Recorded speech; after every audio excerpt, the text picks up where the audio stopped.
Oke, Oke. oke, sip. Terima kasih buat teman-teman yang sudah menyempatkan waktunya. Sekarang nih Banus mau sharing soal korelasi DKV dan media sosial ya, Nus ya. Nah, gue Ya, cuman mau ngasih tahu aja kalau alhamdulillah Mas Banus nih baru aja beres S2 soal apa Nus? Jurusannya Nus? eh, ini sih tahun 2012. Ah, udah lama ya, nggak baru banget ya. Ininya media dan ilmu komunikasi politik ininya.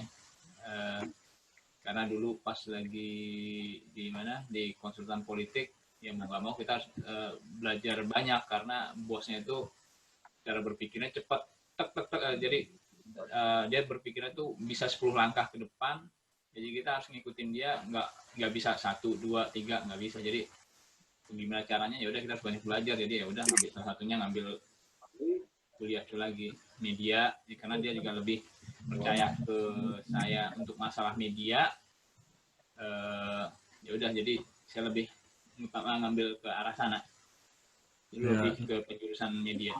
mantap. Ya, jadi itu kemarin kan kita udah ngobrol sama Chandra dan teman-teman yang lain soal YouTube. Soal YouTube, soal apa? Sosial media lah ya, YouTube cuma fokusnya. Nah, gue bilang disambungin aja sekalian karena Banus beneran gue tahu dia ngambil kuliahnya gituan. Jadi sekalian lah bahas media sosialnya nih. Langsung aja lah Nus, kita mulai Nus, sharing Nus. Mau Monggo.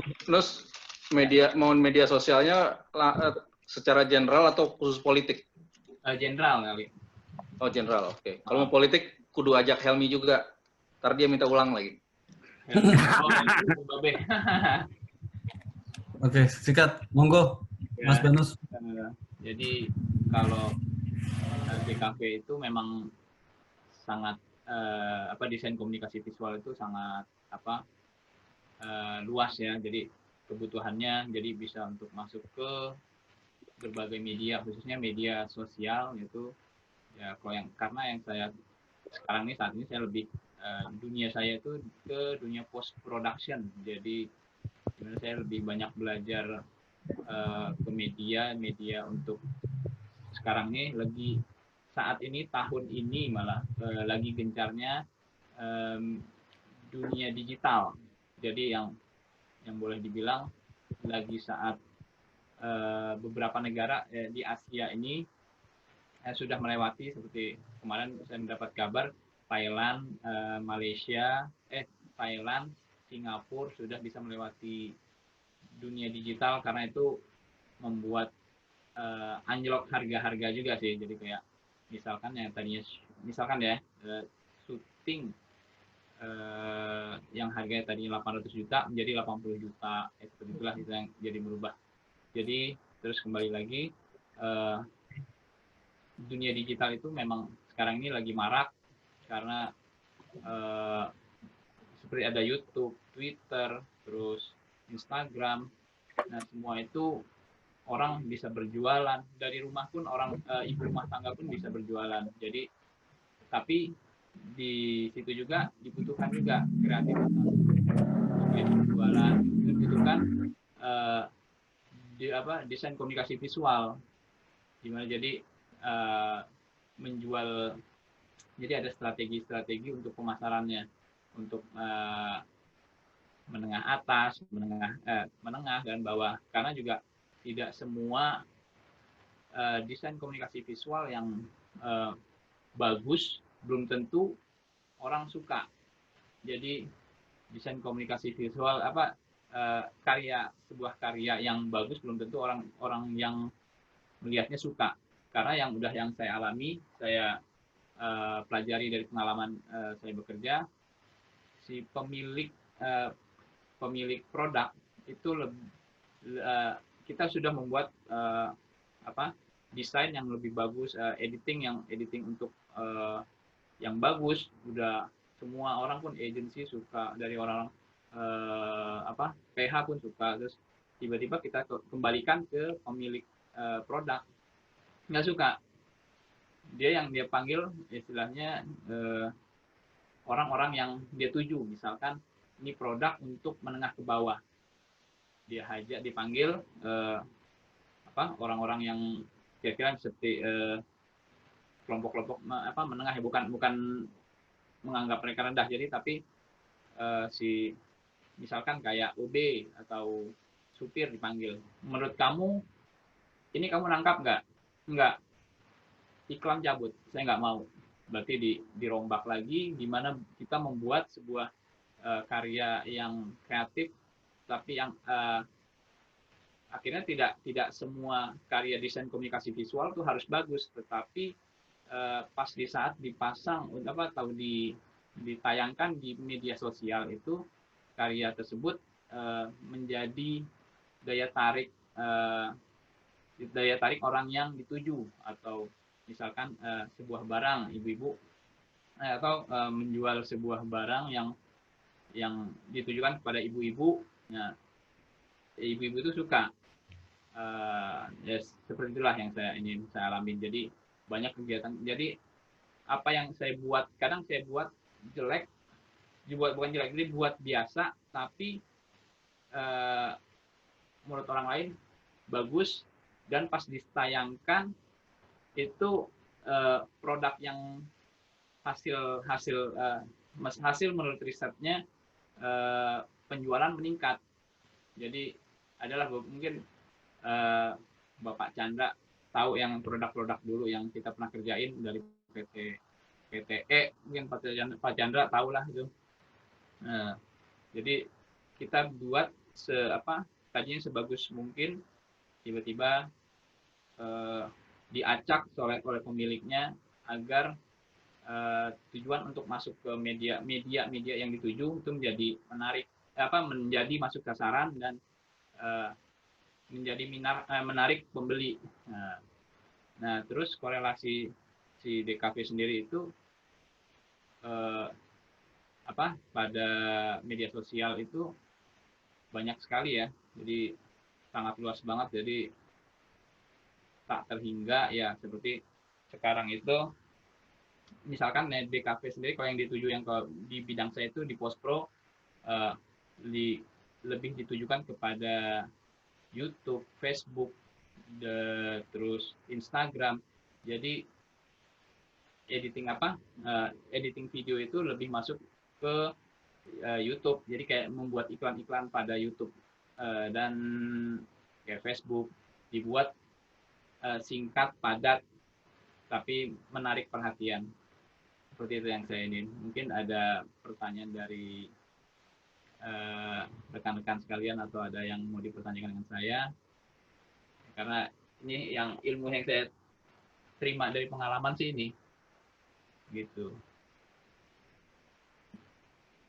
Karena begitu luasnya, jadi DKV pada media sosial itu begitu luas banget, jadi susah untuk ya luas lah, saya bingung mau menjelaskannya lagi. Nggak ada yang bisa nimpalin ininya apa lagi ya. Itulah monggo yang lain ada pertanyaan, mangga sok.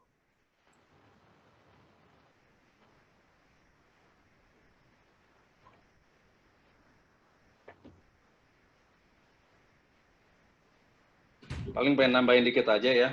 Tadi Banu sempat ngomong soal, ya kalau di gue ngomongnya niche marketing. Yeah. Kemarin itu kan kita juga sempat bahas nih bahwa kalau kita udah ngomong di digital, sosial media dan lain-lain itu udah beda dengan bagaimana lo bikin iklan zaman dulu. Dimana lo duduk di TV, lo lihat iklan, dan ya medianya emang cuma sedikit. Mungkin gue tambahin dulu deh, sebentar. Gue buka PowerPoint bentar ya. Sambil saya isi ya. Ya, mari. Ya, kemarin juga istilahnya dari atasan saya juga pernah bilang, itu di tahun 2019. Jadi media sosial saat ini itu peningkatan 1000%. Terus untuk iklan di TV penurunan drastis hingga 30%. Ini saya rasain karena teman saya mampir juga ke teman-teman yang di TV. Jadi saya tanya gimana kondisi di anjlok apa untuk iklan, pemasangan iklan di TV, ya memang anjlok, kerasa dia bilang. Jadi memang benar apa di media sosial itu peningkatan drastis bisa 1000%. Nah, waktu itu juga atasan saya juga pernah bilang ini kita harus menggenjot 10 kali lipat pekerjaan kita. Memang secara nominal harga lebih murah, tapi yang ditargetkan jadi lebih luas. Yang ditargetkan jadi lebih tinggi lagi.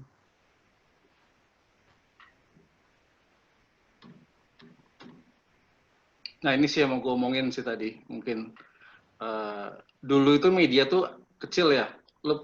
TV stasiun cuma beberapa, ada radio, stasiun juga beberapa, majalah. Jadi medianya sedikit, audiensnya gede banget.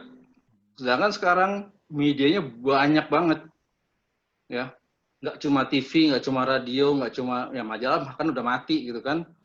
Sekarang di internet itu udah berbagai macam lah gitu. Kita nggak usah ngomong YouTube doang, ada Facebook, lain-lain, itu semua media banyak banget. Dan audiensnya itu sekarang tuh benar-benar memilih.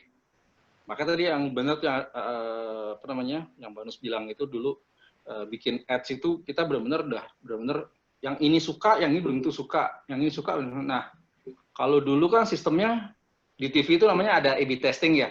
Kita bikin, Banus nih sebagai editor, dia mungkin dulu bikin beberapa edit terus dites gitu kan, orang sukanya paling suka yang mana gitu.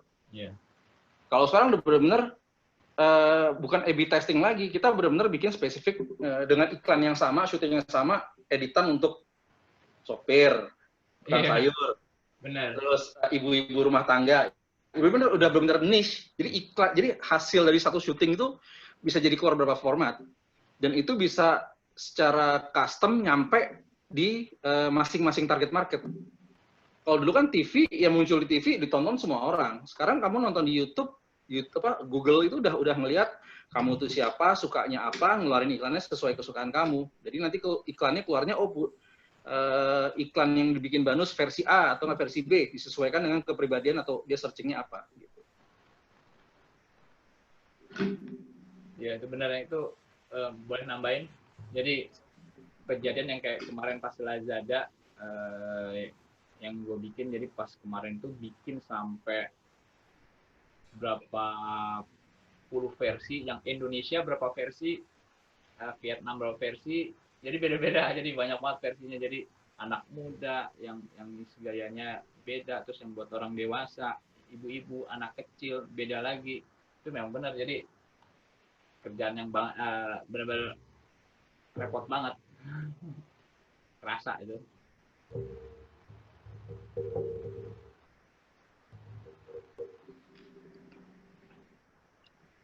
Terus Nus. Ya. Apa lagi Nus? Apa terus ya? dong? Atau ada yang mau nanya Mbak Nus? Ada yang mau nanya kali, Om Klik.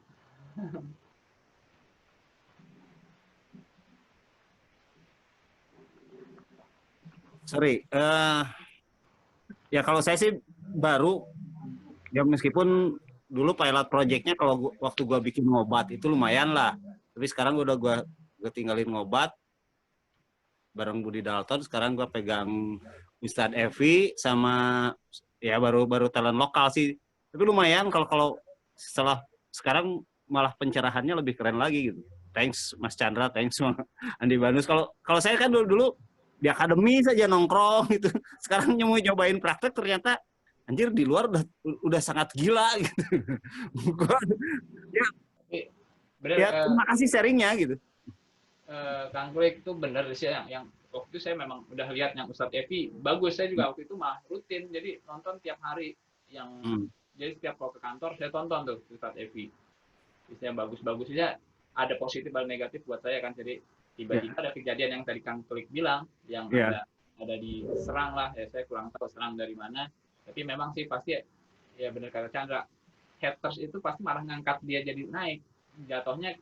Ya memang dia harus punya buzzer jatuhnya yang awal ya. Mungkin Kang Klik punya tim lagi yang buat yang buat ngawalin jadi awal si Ustadz Evi, karena Ustadz Evi juga pasti nggak tahu menahu istilahnya kan apa yang cepat-cepat.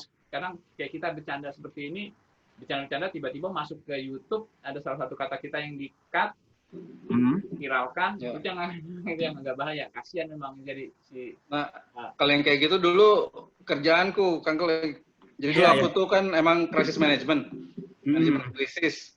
Terutama perusahaan-perusahaan yang lagi punya banyak masalah, tiba-tiba punya dihajar netizen lah, macam-macam. Nah, itu memang harus bikin strateginya sih, gimana caranya untuk comeback.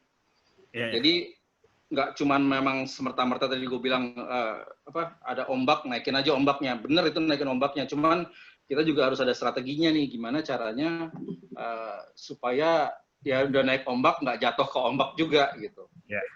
Jadi dari situ ada memang seperti kata Barus bilang ya, nggak cuma ya buzzer, pengikut, tapi juga buzzer dan pengikut itu harus distrategikan gimana caranya supaya kan ya musuhnya musuhnya orang-orang public figure itu adalah penggemar fanatik sebetulnya. Gitu. Jadi kan misalnya tadi siapa namanya itunya? Ustadz Evi. Nah, biasanya tuh yang bikin tambah panas itu nanti malah komentar dari fansnya dia. Iya, benar, Kang. Karena nggak terima macam-macam. Nah, itu yang harus di-manage gitu kan. Jadi istilahnya gini lah, kayak Persib waktu itu ada masalah sampai harus bilang fans Persib harus menjaga diri bla bla bla gitu kan. Nah, gitu. Jadi yang hal-hal seperti itulah gitu. Dan harus ada strategi manajemennya gimana caranya supaya fans yang terpilih ini bisa menggiring obrolan itu menjadi hal yang positif. Gitu. Yang saya pelajari begini juga, Kang Kelik. Jadi pas saat waktu itu saya pernah dengar, jadi banyak artis-artis yang diserang. Dia bilang sama haters. Dia bilang haters itu sebenarnya pecinta fans berat dia, tapi malah dia rutin nonton terus, dia mencari apa kesalahan dia yang makin lama akan jadi pecinta dia. Fans yang tertunda. Ya, benar. Fans belum sadar. Kalau karena kayak misalkan nih yang ini Kang Glik, jadi kayak Ustadz Abdul Somad, hatersnya banyak, tapi ujung-ujungnya jadi pecinta dia yang lama-lama. Ya, jadi ya memang ya hal wajar, itu namanya medsos. Ya begitu. Jadi memang harus difungsikan, tapi mereka punya lagi buzzer atau enggak yang buat membantu. Jadi kayak ada komen-komen langsung dihajar. Jadi ada punya tim lagi yang buat menghajar yang itu, yang komen-komen buruk dengan kata-kata yang istilahnya kadang harus kata yang sopan. Kalau biasanya kalau di kajian-kajian lebih baik yang sopan-sopan. Jadi dia nggak dijatuhkan lagi. Biasanya gitu. Lebih. Terus ini Kang Budi Dalton saya juga sering nonton tuh itunya. Yang acara dia yang di Jarum Coklat tuh kadang pas di YouTube-nya keren sih. Itu bukan Jarum Coklat, Mas. Apa Kang Klik? Itu awalnya sih bukan Jarum Coklat, tapi sekarang karena sudah mungkin diakuisisi sama Jarum Coklat, ya kitanya yang mundur aja. Oh. Saat itu independen, main malah anak sama anak musik itu semua ya asalnya iseng gitu. Tapi setelah 80 episode baru jadi akuisisi sama orang, ya udah biarin aja gitu. Sama waktu itu Kang Klik, waktu itu kan pernah bikin ini deh sama Fadli ya, bikin yang podcast waktu itu ya. Iya. Saya suka ikutin, cuman kok kenapa berhenti? Sayang aja waktu itu udah maksudnya sangat sayangkan karena kalau dilanjutkan lagi sangat bagus buat ya kayak saya nggak bisa ketemu Kang Klik nih, bisa ngobrol-ngobrol gini tiba-tiba. Yang obor desain itu ya, Banus? Ya? Yang obor itu. Obor. Oke. Iya benar, yang ada Hal Fadli ya. Ya. Ya itu bagus itu, maksudnya saya malah ngedukung walaupun saya ya biasalah silent reader. Nggak lihat tapi ya bagus. Saya dukung itunya, cuman ya tiba-tiba saya lihat menghilang nih. Ya kendalanya banyak karena independen, jadi dulu masalahnya di kuota, dan akhirnya kita karena asalnya menggunakan jaringan pribadi, bukan jaringan internet, tapi ya rekan-rekan, akhirnya kehabisan nafas gitu. Rekan-rekannya yang bisa diangkat habis ya udahan gitu. Ini Kang, kalau boleh saran, Heeh. punya mahasiswa nih Kang Klik nih. Oke. Jadi kayak tugas mereka jatuhnya audiovisual. Mereka di YouTube sendiri saya perhatiin artis aja udah punya tim copy sendiri, copywriter, punya tim Iya. kreatif sendiri, kameramen sendiri. Nah, jadi ntar misalkan ada mata kuliah audiovisual, ditugasin aja tim dalam satu kelas dibikin berapa kelompok. Jadi tugasnya yaitu ngebantu dosen yang bikin itu. Terus jangan lupa si mahasiswa wajib subscribe. Ah, siap. Pemaknaan. Tapi Ya. ya nggak apa-apa, itu kalau nggak begitu nggak bakalan maju-maju. Ya kan kita coba lagi nih menghidupkan sesuatu yang berbau itu, tapi ya kita coba ya. Lumayan juga sih dulu responnya, cuman yang jadi masalah memang akhirnya ya kitanya kehabisan napas gitu. Iya, saya terakhir yang nonton yang pas siapa ya? Ganang sama si Rengga. Itu yang saya nonton. Makasih udah nonton. Iya, Kang. Terus apa lagi deh, saya bingung. Nus, apa lagi Nus? Hah? Ayo Nus, ada lagi Nus, keluarin semua dong Nus, ilmu lo Nus. Apa ya? Oh ya, dulu waktu pas ya tapi nggak ngebicarain politik ya, istilahnya ya bicara masalah medianya. Jadi dulu waktu pas di konsultan, nyebutnya konsultan lah. Jadi pas di sana itu hebatnya sih pemikiran si bosnya itu. Jadi semua taktik-taktik, jadi kayak strategi-strategi dia gunain.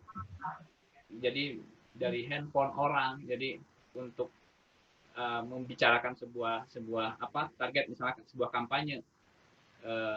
Jadi dipanggil dulu waktu itu masa itu dipanggil ngebayar orang untuk kayak naik angkot membicarakan sebuah masalah di angkot, 2 orang nih, misalnya 2 orang untuk membicarakan masalah, oh si A itu begini loh, bagus loh, positif gini, oh ini Bu A-nya gini, bahwa otomatis kan yang di dalam penumpang yang lain pun ikut berpikiran positif dengan sesuatu tersebut ya. Terus ditambah lagi dengan waktu itu masih Twitter, dibikin Twitter mah. Jadi Twitter, bikin fotonya, diupload. Terus masih pet juga, jadi pakai pet, jadi ya udah dimanfaatkan petnya. Jadi ya medsos sangat berguna banget. Nah, terus yaitu si DKV korelasinya ya memang harus tergantung dari kebutuhannya lagi. Jadi nggak harus bagus gambarnya, tapi tujuannya lah, karena yang dituju sekarang ini saat ini bukannya yang dicari itu bukannya bagus, tapi hasilnya, value ada. Kalau misalnya yang perusahaan produk value-nya, kalau yang perusahaan yang jasa, tapi si konsumen mau menggunakan jasa dia, sepertilah yang saya tahu. Ya ada strategi-strategi yang harus digunakan. Ya begitu, kurang lebih.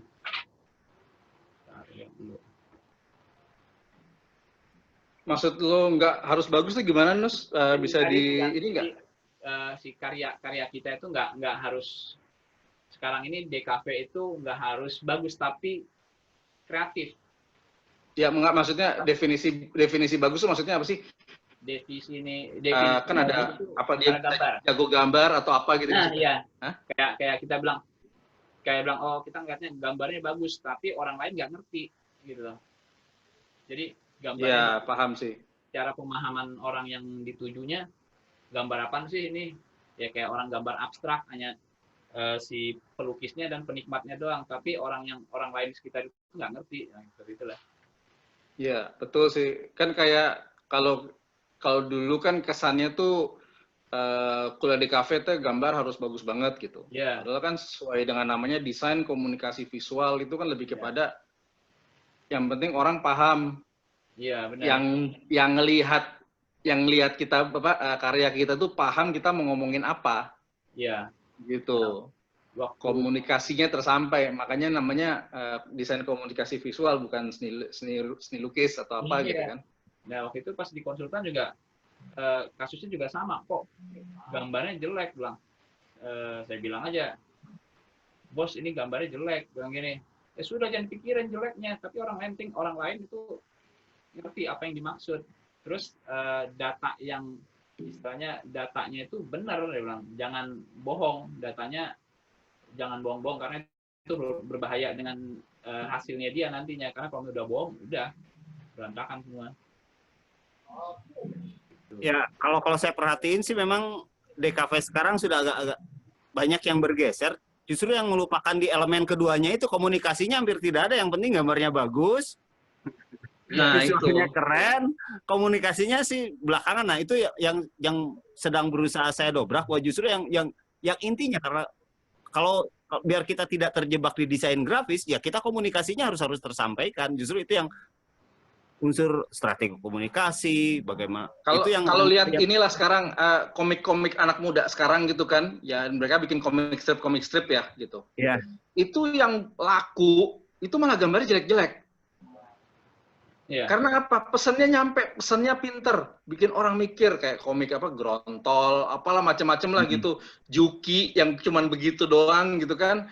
Maksudnya bukan jauh lah dari komik-komik Eropa atau apalah gitu kan. Gambarnya juga kayaknya apalagi waktu awal-awal kesannya asal-asalan, cuman karena dia bisa komunikasi, dia bisa nyampein pesannya, lucunya keluar, terus pinternya keluar, itu sih malah ya mereka yang akhirnya malah berjaya. Dan mereka bahkan nggak kalau udah perubahan itu juga karena mereka lama ya, mereka ngerjain gitu-gitu lama-lama jadi halus, cuman bentuknya gitu aja. Karena jadi bukan apa ya, komunikasinya yang penting yang sampai gitu. Ya, sama kayak di medsos ya, contoh kayak di YouTube sendiri, coba kita perhatiin aja yang YouTube yang orang lugas yang biasa dibandingin orang YouTube yang didesain lah ininya di YouTube-nya. Itu orang yang apa adanya lebih laku viewernya dibandingin orang yang didesain sedemikian rupa, ujung-ujungnya malah viewernya malah cuma ratusan orang. Karena apa adanya orang melihatnya. Ya minggu lalu tuh aku cerita soal itu Sore. Jadi Tropical Naslim waktu itu bikin Sore. Tahu nggak lo? Dia web series Sore. Itu mereka bikinnya proper banget. Udah kayak film lah, syutingnya di Itali, macam-macam lah. Pokoknya kualitasnya. Tapi yang nonton orang pada nggak nonton gitu. Sebelum diiklanin ya, itu orang-orang pada nggak nonton. Kenapa? Karena terlalu proper. Orang nonton YouTube yang nonton yang segitu cakepnya, itu mereka malah kayaknya bakal lama nih, bakal dragging nih, bakal apalah gitu. Jadi udah negatif dulu gitu. Padahal tuh produksinya keren abis gitu, cakep banget lah yang buat gitu. Tapi orang malah takut sampai mereka harus ngiklanin di TV dulu, diiklanin di mana-mana dulu, baru akhirnya orang pada nonton gitu. Which is ya buat gue lucu aja gitu. Ini sebagai lo bikin di YouTube, cuman lo akhirnya pakai TV, radio dan kawan-kawan untuk datengin orang menonton di YouTube, kan lucu aja. Karena ketakutan orang ketakutan, oh ini produk mahal kalau misalnya sebuah produk gitu. Kayak gitu. Nah, depan udah, oh ini channelnya Tropical Naslim, kayaknya terlalu ketinggian nih buat gue gitu lah. Itu gambarnya bagus banget lagi kan. Jadi orang udah turn off dulu gitu loh. Beda kan kalau kita di TV, kalau TV bikin produksinya asal-asalan, orang malah nggak nonton. Iya. Kebalik gitu. Sama sekarang ini yang di iklan yang di kayak untuk medsos itu malah sekarang dibuat produk yang mahal, dibuat telemnya yang murah-murah. Ya. Terus yang biasa, tapi jadi orang malah jatuhnya produk mahal orang biasa berani beli. Itu risetnya ada tuh, makanya bang, hebat juga ini bang. Itu bukan hanya kita secara desain doang, jadi ada main strategi pemasaran, strategi yang visualnya juga, kayak gitulah. Sekarang itu kan lebih kepada orang apa namanya ya, lebih dekat kepada. Jadi kalau dulu itu waktu YouTube belum berjaya ya, orang masih di Facebook macam-macam, itu kalau gue jualan sosial media itu gue harus bikin sosial media itu punya karakter, dari orang, cara dia ngomong, cara dia, gue nulis teksnya, gambarnya, macam-macam topik yang gue buat tuh semua harus bahasanya relatable lah, bisa relate sama orang target marketnya gitu. Nah itu sekarang sih marketing tuh ke arah sana gitu. Jadi sekarang itu nggak peduli brandnya tuh kemahalan atau kemurahan atau apa, tapi kalau brand itu bisa relate sama yang dituju target marketnya, orang akan tertarik untuk beli, gitu. Ya, jadi misalnya motor, sekarang kan lo nggak jarang lihat ada iklan apa namanya motor yang mahal itu di TV kan jarang. Yeah. Mungkin malah nggak ada, tapi banyak di sosial media. Dan atau enggak mainnya mereka juga di video-video di mana mereka diselipin. Mereka bawa kesan bahwa naik motor ini, apalagi kalau lo suka sosial media ya banyak memes ya. Yeah. Dimana kita ngomongin motor lo cuman apalah Honda Beat kayak gitu. Harusnya naik apa? Itu iklan lo, jangan salah lo. Itu subliminal messaging. Jadi orang itu wah berarti gue harus beli nggak sadar tuh mereka dipacu untuk membeli motor yang lebih mahal, yang di atasnya Beat gitu loh. Kesannya oh cewek atau ini cuma bisa ya kalau lo cowok kayak gini lo cowok inilah nggak modal lah gitu. Kalau pakai sekelas Beat gitu. Padahal Beat itu kan udah termasuk motor yang ya kelas menengah ya gitu kan, yang secara itu juga nggak murah juga gitu. Jadi larinya ke NMAX atau nggak nyarinya ke Ninja. Nah makanya itu kita lihat fenomenanya apa? Orang-orang pabrik pada beli motornya Ninja. Iya, benar. Gitu kan fenomenanya tuh apa ojol sekarang ojol ya ampun ojol motornya sama kayak gue PCX, NMAX kan. Gue yang beli yang aduh gue salah beli nih. Mendingan gue beli Beat kayaknya nih. Biar nggak sama ojol gitu kan. Jadi ya apa ya? Sekarang tuh marketing udah bahkan sampai ke kultur seperti itu gitu loh. Dimana komunikasi itu komunikasi ya baik secara visual macam-macam itu emang udah bermain bener-bener kan. Dimana tuh visualnya juga kita benar-benar melihat dulu guru kita siapa tuh yang dosen ITB itu yang udah tua tuh? Permadi. Iya, yang ngomongin filosofi warna macam-macam itu. Iya, Prof. Permadi. Iya, itu kalau sebenarnya sih bisa kita tarik ke bagaimana kan dia ngomong kan setiap orang itu di tiap daerah itu masing-masing punya sama pewarna itu punya preferensi sendiri-sendiri kan ya. Iya. Ya kan? Bagaimana kalau di Indonesia itu orang meninggal benderanya kuning, di Bandung merah kan ya? Bandung kuning juga. Kuning juga. Bukan merah ya? Yang merah tuh yang merah kalau nggak salah di Toraja atau di mana gitu.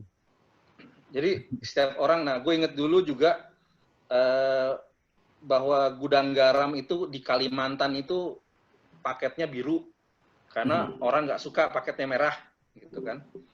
Nah filosofinya juga tergantung dari kita target marketnya siapa. Kita target marketnya orang Indonesia.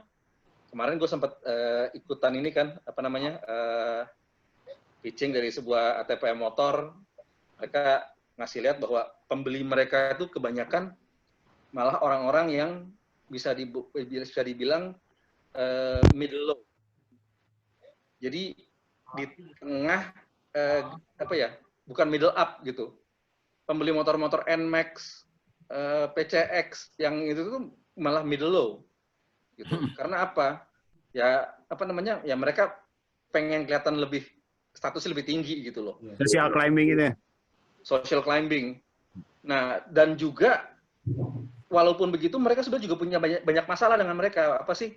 Banyak yang nggak bayar cicilan dan lain-lain. Cuman bagi mereka itu risknya kecil. Kenapa? Karena nggak bayar cicilan macam-macam itu bisa ditarik oleh apa namanya tempat krediturnya, gitu kan. Dan yang penting bagi mereka adalah omset sales mereka naik. Naiknya apa sih? Kemarin itu ternyata banyak orang itu yang bayar DP, ya. Bayar DP dapat motor, bayar DP kan sekarang mau beli NMAX murah banget kan, cuma 1 juta dapat NMAX. Ya kan? Yeah. 1 juta dapat NMAX, mereka pakai sebulan, bisa ditarik balik. Karena mereka nggak mau bayar. Terus beberapa bulan kemudian mereka nabung, beli NMAX lagi. Bagi perusahaan, itu sales mereka naik, gitu kan. Yeah. Dan kalau motor itu ditarik oleh kreditur, itu kan yang punya masalah, yang punya motornya si kreditur, tetap aja si perusahaan si ATPM itu tetap dapat duitnya. Iya. Makanya mereka berlomba-lomba untuk komunikasi ke ke Medilo, ya pokoknya naik ini lebih keren lah gitu. Jadi komunikasi itu udah sampai segitunya.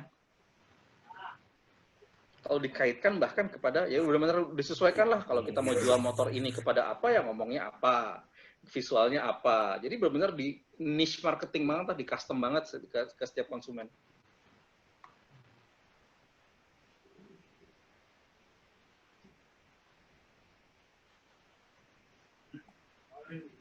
Begono, Pak. Jadi sebetulnya market bisa di customize ya? Ya dari dulu sih. Dulu itu kalau gue nggak tahu, Banus tuh lo pernah ikut-ikutan itu nggak sih, anak-anak B nggak sih? Kalau ngurusin Jakarta Fair atau apa gitu. Bantuin ininya, video itunya, video. Tapi kalau pas di lapangan, di lapangannya itu udah sampai detail banget soalnya. Kalau sampai lapangan itu kan kayak nentuin kalau zaman dulu lah, zaman dulu waktu kita kecil, kita kalau ke Jakarta Fair terus ada yang jualan motor, itu pasti pakai SPG yang cakep-cakep, gitu kan. Terus apalah gitu macam-macam. Kalau sekarang tuh udah benar-benar disesuaikan sampai ke kira-kira tuh yang datang siapa. SPG cakep tuh keluar kapan? Kalau hari biasa itu yang keluar SPG-nya malah cowok. Nah, cowok yang cakep-cakep. Sekarang ini karena hari biasa yang datang ke Jakarta Fair itu ibu-ibu sama anak-anaknya. Kalau Sabtu Minggu itu bapak-bapaknya. Sampai segitunya gue dengerin briefingnya yang bener juga ya. Nah, sama ini. Bener juga nih datanya nih, bener. Produk yang dikejar sekarang vlogger. Kayak ini kan di kantor ada OB. Jadi OB itu dia lebih senang ke motor, jadi dia bikin vlog motor. Nah, alhamdulillah dia berhasil.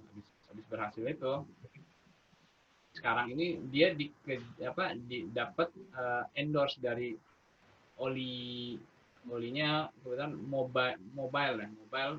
Nah, jadi dia dari situ dia foto-foto upload ke Instagram, satu gambar dia bilang lumayan 100.000. Terus iya, ini si Idui mana nih, Idui nih? Siapa? Idui. Oh. Dia itu juga apa sih namanya? Yeah. Selebritis motor-motoran gitu lah. Ya, terusin lah.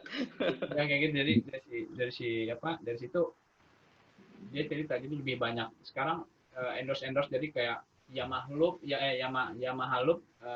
nawarin oli Yamaha Loop, dia nawarin ke dia juga, dibilang untuk jadi ininya artisnya. Jadi sekarang si pemilik produk juga udah nggak harus ke TV, jadi nggak harus jadi lebih kejar tuh ke vlogger yang dia tuju, yang lebih viewernya lebih banyak gitu. Hanya cuman modal bikinin desain yang sedemikian. Nah, yang teman kantor ini, yang OB ini, dia dengan cuman buat foto, dicontohin, ya gambarnya oke, bagus, sesuai si kemauan si pemilik produk, ya udah tayangin ya, kayak gitu. Jadi sesimpel itu sekarang komunikasinya. Jadi murah biaya untuk pemasarannya juga murah banget, biayanya nggak. Jadi sebulan dia cuman sekali tayang bayar 100.000 satu foto, dibandingkan dia murah bener. Satu foto dia bilang 100.000, itu masih murah katanya. Katanya kalau yang udah vlogger yang udah ada menengah ya, dia bilang itu 800.000. Dia bilang wah lumayan tuh, iya bilang itu satu foto. Jadi sebulan dia harus seminggu dia harus punya 3 foto. Ya berarti lumayan kalau penghasilan orang jadi udah nggak mau kerja. Ya waktu itu saya tawarin, mau nggak jadi editor? Ah nggak mas, ini aja cukup. jadi bilang jadi kayak kayak medsos itu jadi udah benar jadi kebutuhan orang. Jadi ya di kafe hubungannya ya perlu, tapi nggak harus, udah nggak kayak dulu lagi memang. Iya. Gitu. Ya kan kayak tadi OB kantor lo itu kan dia apa sih di Instagram ya? Atau dia YouTube juga, awalnya YouTube. Oh, YouTube. Nah, kan dia kan punya fan base lah, punya pengikut itu kan yang sesuai dengan dia kan, yang sesuai yang emang suka sama gayanya dia gitu kan. Dia ngomongnya kayak begitu, bahasanya mungkin dia pakai logat apa atau enggak dia cara bekerja cara gaulnya apa. Nah, itu followernya yang setipe dengan dia. Makanya tadi gue bilang kan makanya bermain udah di niche nih gitu. Satu produk itu enggak cuman bikin satu tipe iklan. Kalau dulu kan misalnya ban Michelin gitu, bikin iklan satu gitu kan, iklan di TV, terus nanti semua ke majalah semua ikutin itu aja gitu kan, pokoknya satu inilah gitu. Kalau sekarang ada satu yang kita sebut sekarang namanya itu hero hero ads lah gitu, yang utamanya gitu. Nanti turunan ke berapa yang ininya juga kurang lebih sama, tapi pas turun ke buyernya langsung itu nanti disesuaikan.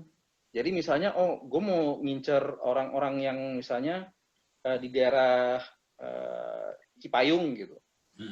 Nah, gue cari Instagramer, YouTuber, vlogger, apapun itu yang orang daerah sana gitu. Yang daerah sana yang punya fansnya besar siapa nih gitu. Dan mungkin fansnya nggak terlalu besar lah. Biasanya cuma cari itu minimal 1.000 lah gitu. Dia udah menjadi namanya micro influencer. Ya, itu biasanya dipakai. Dan budget itu biasanya pakai artis. Bisa Weber MM itu bisa dapat microvlogger banyak banget gitu. Jadi saat ini tuh jualan tuh udah sampai ke level yang detail micromanaging kayak begitu. Dan sekarang tuh udah banyak muncul KOL agency namanya ya, Key Opinion Leader Agency itu udah banyak banget yang ngurusin kayak begitu. Nah, KOL agency itu bukan advertising agency ya, beda ya. Mereka nggak bikin kreatif, mereka nggak ada orang strategis, nggak ada apa, mereka cuma ngurusin bisa kayak talent management lah. Dia harus cuman khusus untuk talent management doang ya kayak gitu.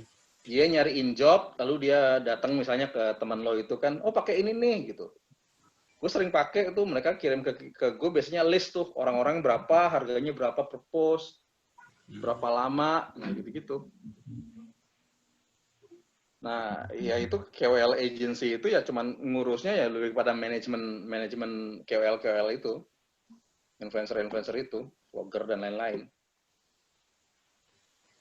Ini gue sebenarnya udah dengar kabar kayak begini bakal medsos itu bakal booming 10 tahun yang lalu. Cuman gue waktu itu nggak ngeh aja, saya nggak terlalu gubris banget. Jadi pas lagi belajar di media itu, ntar katanya koran nggak akan pernah ada matinya katanya. Koran masih hidup tapi perlahan ditinggalkan.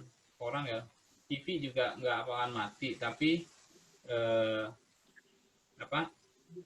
berkurang peminatnya, orang akan lebih banyak ke media sosial itu dia. Jadi waktu itu gue nggak ngeh bakal ini mungkin banyak. bisa gue bantu nih, gue share data ya. Iya. Sebentar. Halo, selamat malam. Selamat malam, Bos. Bos Cendol. Ya, sorry telat.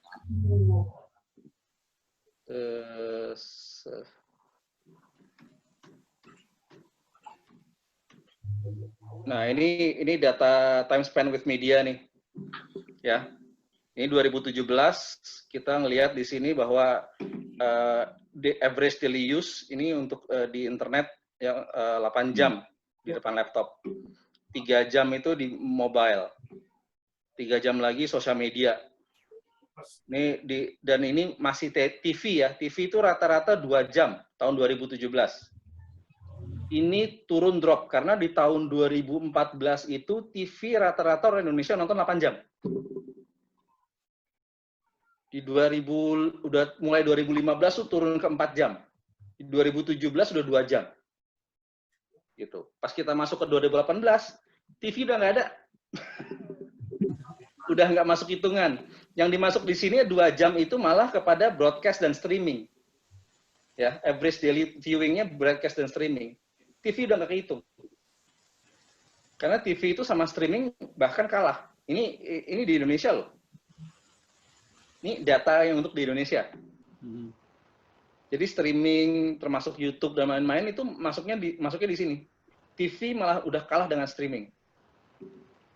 Ya, internet juga udah bukan desktop aja, jadi all device sekarang 8 jam. Jadi dominasi semua orang lebih banyak di internet sekarang di Indonesia. 8 jam itu tahun 2018. Kita jumping ke 2019, untuk ininya 24 ini naik jadi 2 jam 52 menit. Jadinya 2 jam 45 menit jadi 52 menit. Internet juga naik berkurang, tapi lebih banyaknya orang bermain di streaming. Jadi orang lebih banyak nonton streaming, lebih customize nonton dengerin streaming musik, streaming podcast ya. Tahun lalu tuh 2019. Jadi sekarang musik dan podcast lagi naik. Gitu. Jadi sosial media pun juga berkurang, cuman berkurangnya tidak banyak. Tapi yang jelas TV itu udah bisa dibilang di Indonesia sendiri sudah jatuh banget dibanding kejayaannya terakhir itu 2014. Ini untuk sosial media platform 2017 YouTube paling tinggi, 2018 YouTube juga masih tinggi. Nah, 2019 itu masih tinggi, cuman Facebook kebalap sama WhatsApp. Walaupun ini nomor 2, 3, 4 semua punya Facebook semua. Jadi secara media ini gue skip aja.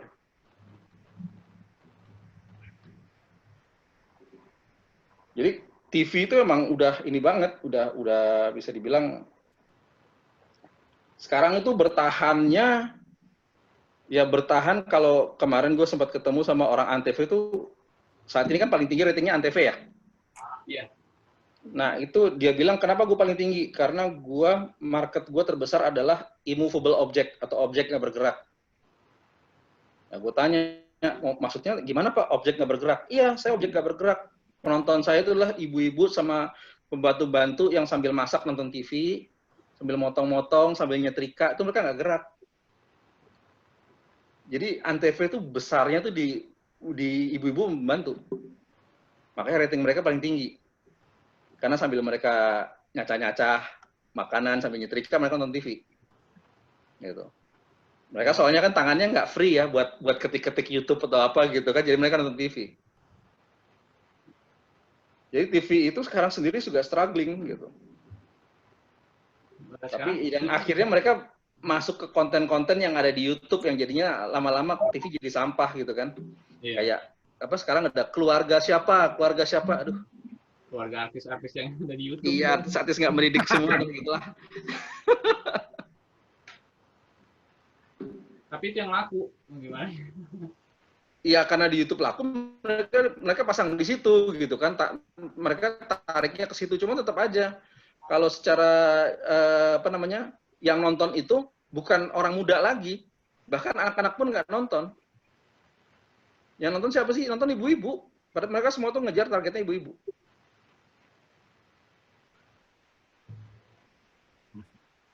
Ibu-ibu rural. Sempat ketemu juga sama teman-teman yang di TV juga, di TV One juga memang kayak di event sama Antv kan masih saudaraan lah. Jadi Antv sama TV One masih tinggian Antv memang. Iya, betul. Tapi mereka itu sendiri udah lagi kan kemarin kan mereka minta gue ngasih ini kan. Ngasih training. Mereka udah mikirin kalau nanti udah tahunnya kan makin lama kan ya berkurang lah jumlah ibu-ibunya pasti kan berkurang kan ya karena kan waktu terus berjalan umur nambah gitu kan, demografi mereka shifting tuh gimana, mereka harus punya persiapan dan dari sebagian TV itu memang belum punya persiapan. Ya ada kabar sih cuman ya udah nggak enak kalau gue ngomong di sini, kalau di luar ini mungkin gue tambahin satu lagi nih, mungkin ini yang sesuai tadi Banus ngomong nih. Ini pertumbuhan media, proyeksi pertumbuhan 2016 sampai 2021. Ini koran 2,1%. bioskop 4,9%, musik 5,9%, iklan luar ruang 8,2%, TV 10%, iklan TV 10%, akses internet 11%, game video 16%. Video game itu, orang nonton video game jauh lebih tinggi dibanding orang nonton TV. Iya. Kalau ke mana, Indomaret atau apa itu yang depan anak nonton itu, nonton YouTube, kok nggak nonton apa? Bukan nonton drama Korea yang cowok-cowok, nonton orang lain main game. Gue heran. Karena ojol-ojol yang mojok di pohon juga begitu, Jan. Ya nonton game Hime lah. Mereka tuh bukan main game, tapi mereka nonton orang lain main game gitu loh. Ya, karena Terus iklan di internet naiknya 21,8%, video internet 28,5%. Gitu. Paling tinggi proyeksi pertumbuhan itu adalah di video internet. Ini sampai dengan 2021. ntar kabarnya iklan internet bakal 10 kali lipat, Jan. Oh iya, tapi masalahnya gini, iklan internet itu sekarang juga walaupun 10 kali lipat, tapi nanti terpecah, Nus. Soalnya udah bentuknya udah macam-macam. Gitu. Iya sih, makanya. Jadi nanti dari iklan internet ini sebetulnya nanti akan terpecah jadi berbagai tipe-tipe iklan internet. Jadi contohnya ada yang apa namanya pop up, terus ada yang apa namanya sebelum lo nonton video tuh apa namanya? Sorry gue kurang tidur gue agak ini. Pre-roll videos atau mid-roll videos atau end-roll videos. Nah, itu terus ada banyak deh tipe-tipenya. Jadi iklan internet ini nanti akan terbagi tipenya seperti iklan-iklan dulu yang lain gitu. Jadi walaupun secara iklan secara keseluruhan ya naik, tapi jenisnya akan bertambah besar dan itu kalau dilihat nanti bisa kita kelihatan sih mana kira-kira yang paling potensial terus naik gitu. Yang jelas sih video tuh paling kencang. Nah, sekarang aja kemarin teman ngajakin bilang, terus kita bikin ini yuk, hajar ini yuk, receh dia bilang, video cuma 5 second Instagram, berapaan? Kirain kita udah berharapnya minimal 500.000, 50.000 Nus, buset. Cuman memang sih simpel doang, pop up, plop.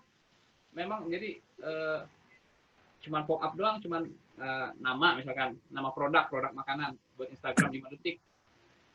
Pop up doang. Yang si pemilik usaha senang udah katanya. Ini senang nih begini. Kayak begini dong, cuma pop up nama dia, nama produk 50.000. Tapi dia bilang jangan mikir harganya, Nus. Kalau kita kumpulin banyak, lumayan ini. Ya juga sih, memang logika juga, cuman ya, betul. Kita ngeliatnya karena kita kalau udah ngomong kayak gitu harus bermain di dua pihak, Nus. Jadi ya, ini gue cerita dikit lah, waktu gue di Dwi Sapta itu, kan gue pegang, ya lo tau lah gue pegang digital kan. ya. Jadi kalau secara produksi iklan gue gitu, itu dibanding divisi Dwi Sapta lain paling kecil. Ya. Receh lah gitu. Ya. Tapi besarnya gue itu adalah di placement. Nempatin iklan. Anak media tuh. Ya. Jadi dulu media kan nggak pegang digital, gue yang pegang. Nah itu disitulah gue menangnya karena gue produksinya kayak tadi kan receh, misalnya tadi iklan 50.000 gitu kan. Tapi pasangnya gue langsung jualnya, oke sekalian pasang ya, sekalian pasangnya di sini, lari-lari jatuhnya dia ngeluarin 1 M juga, atau ngeluarin 2 M, 3 M gitu. Ya, makanya lumayan ini kita kayak gue sih ngeliatnya gila murah banget dihargainnya 50.000 karena gue di posisi di pos kan, jadi ngeliatnya murah dengan nilai segitu. Iya. Tapi karena berhubung dia sebagai orang pemasaran, orang kreatif terus pemasaran, dia bilang hajar aja, ntar kita hajar banyak, bakal insya Allah sih ketutup, dia bilang gitu. Oh iya, logis juga sih, bilang. Cuman capek aja. Ya, makanya karena secara produksi kita udah ngomong digital, orang tuh pada ngeluhnya adalah murah, gue kalau kerja ke digital murah banget, kemurahan. Ya lu kalau bikin digital, lu jangan nawarin produksi doang. Gak ada yang kaya di digital gara-gara produksi. Tapi lu kaya di placement juga. Terus jadi penempatan. Bul. Ya. Itu kalau kayak gitu, kalau menurut gue ya, barusan dengar lu sekilas kayak gitu, sikat aja, tapi lu bikin paket kali Nus. Pakai Iya. Jadi kayak kayak gue waktu sama Gramedia itu sama, fee gue juga nggak gede kan, tapi mereka kasih ke gue paket. Hmm. Nah, jadi kalau dihitung di ujung-ujungnya kalau dihitung sih ya lumayan.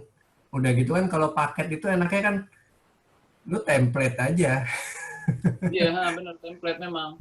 Nah, ya udah makanya lu kalau kayak gitu gocap mau itu sih lo sikat tapi usahain misalkan nih per 10 atau per 20 Hmm. tuh. Lebih lebih ini sih. Udah cuma yang itu doang sih udah. Gak apa-apa sih memang sih ya, benar juga. Jadi Itu gue sampai kayak itulah orang manage sosial media gitu kan. Orang mikir kan, oh lo manage sosial media buat satu perusahaan gitu selama setahun gitu. Terus manage setahun berapa gitu? 200 juta gitu. Setahun satu perusahaan lu cuma ngecas 200 juta. Wah, orang pada, wah lu murah banget gitu. Selama gue kerja di digital tuh semua orang ngomong, gila cuma setahun satu perusahaan 200 juta gitu kan. Iya 200 juta tuh produksi doang. Pasang iklannya kan mereka juga harus bayar. yang diuntungkan media. Pasang iklannya itu yang gue main. Pasang iklan di Facebook, pasang iklan di YouTube, di AdSense, macam-macam. Belum lagi materi iklannya gitu kan. Contohnya kayak tadi, lo bikin, apa namanya, misalnya orang mau bikin AdSense. Kok AdSense sih? Apa sih namanya? Iklan di, itulah di Google yang gambar lah, banner. Iya. Gitu. Banner itu harganya bikinnya murah, paling cuma 100.000. Desainnya ya, untuk ngedesain cuma 100.000 gitu. Tapi kalau pasang satu iklan banner di Google, itu langsung harus pasang minimal 18 versi. Jadi 100.000 kayak 18. Kayak Abul bilang, di paket begitu ya berarti ya. Betul. 10.000 kali 18, terus karena gue bilang tadi kan, ini udah niche nih. Lo mau targetin siapa aja? Oh, gue mau targetin ibu-ibu ini. Berarti berapa tipe iklan tuh? Jadi akhirnya kan bikin banyak. Tapi tetap aja tuh produksi masih receh. Cost di pemasangan iklannya itu yang menjadi apa namanya jadi cash cow untuk perusahaannya untuk hidup. Kayak sekarang misalnya nih orang mau bikin iklan YouTube gitu kan, terus datang ke Netracom, saya mau bikin iklan buat YouTube dong, tapi lo ngasih charge-nya harga bikin iklan untuk TV, pasti mereka pada nggak mau, karena kemahalan. Mahal banget pasti. Jadi, ratusan juta. Sekarang kan iya, kan? murah banget. Sekarang iklan aja kemarin nih kejadian yang seharusnya logikanya kita tuh kalau bikin iklan itu bisa 800-400 juta. Ini kemarin 40 juta sama syuting sama kamera. Bayang nggak jauh banget. Kan lucu kan? Itu kan harga jualan gue. Netracom turun jualan kayak gue, kan lucu. Gitu. Gue bikin iklan 30 juta. Buat apa? Buat YouTube, bukan buat TV. Kalau pasang di TV pecah. Tapi buat digital bisa semua gitu. Kadang trik juga Chan. Jadi si pemilik produk perusahaan besar nih. Saya mau buat digital. Hajar harga digital, misalnya 40 juta, 80 juta, udah sama syuting, udah sama editing. Nah, tiba-tiba saya mau buat ini nih, buat TV. Kan gue gitu kan, parah juga kan berarti kan. Enggak, kalau kayak gitu biasanya gue tahu tuh trik-trik kayak begitu. Iya. Gue udah sering ketemu lah orang-orang kayak gitulah. Apalagi yang klien-klien yang tinggal di Jakarta Barat gitu lah, biasanya kayak gitu lah. Cuman biasanya itu emang gue kasih, dengan harga segini, gue pakai kamera yang segini ya, dengan frame rate-nya segini macem-macem lah gitu. Yang misalnya mau dia pasang di TV, silahkan aja, pasti pecah atau enggak pasti lambat lah gitu. Iya. Pasti nggak sesuai lah dengan format TV. Nah itu salah satu legend masuk tuh.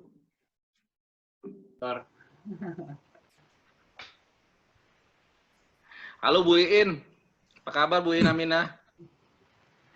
Namanya masih ini ya, Ntar gue ganti dulu. Katanya mau main ke kantor, Bi. Iya. Kapan ya? Besok aku masuk. Besok boleh itu.